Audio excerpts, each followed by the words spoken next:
Hello, everyone. Good morning.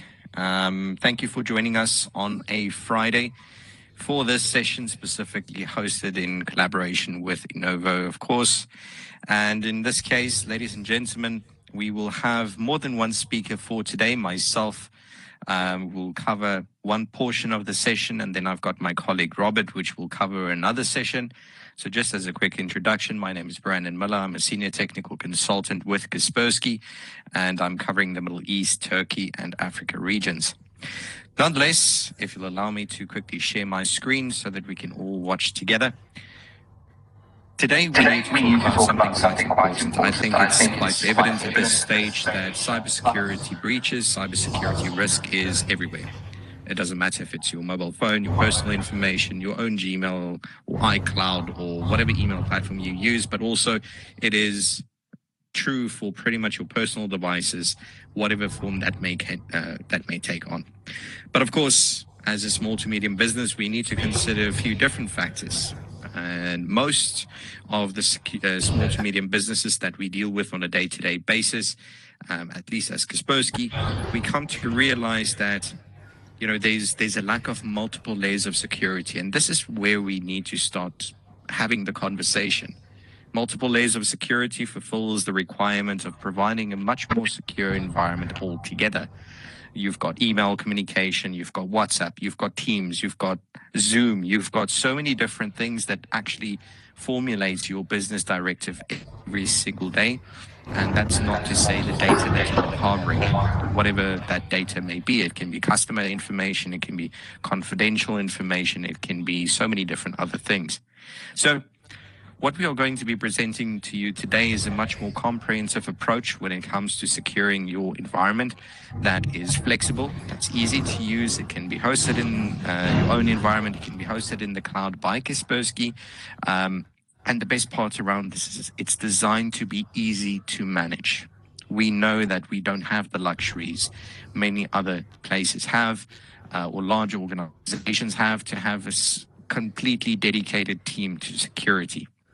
So I would like to start this conversation by saying, let's look at some statistics. Let's look at some data, right? Now, from a Kaspersky perspective, we need to understand that obviously, we've been in the industry for more than 27 years. First and foremost, we've been focused on securing the world, basically, since then. And with that being said, it means that every single year, as we would come to expect, similar to inflation, the risks increase, right?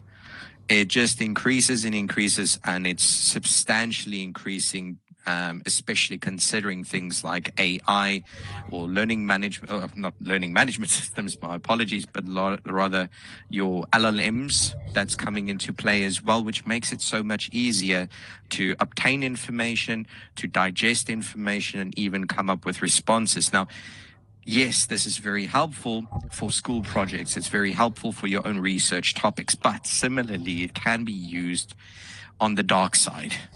And I'll call it the dark side simplistically because these are more malicious, more harmful activities. So generally speaking, when we start talking about more complex threats, and I promised my colleagues that I would go too technical, but I believe this is important to share, at least at a very high level. The threat landscape that we're dealing with right now, ladies and gentlemen, is interesting to say the least. You have a variety of different threats that can be purchased for as little as $5 on the dark web. I don't need to be a hacker. I don't need to be a coder, a developer. I don't need to have the skills. I can procure this for a minuscule amount of money to attack or target individuals or individual organizations. What you can see as part of this illustration right here on this particular slide is it's not just a linear kind of attack. It's not just, okay, I go through the gate, I go through the door, I go through the garage, I go through whatever the case is to cause harm.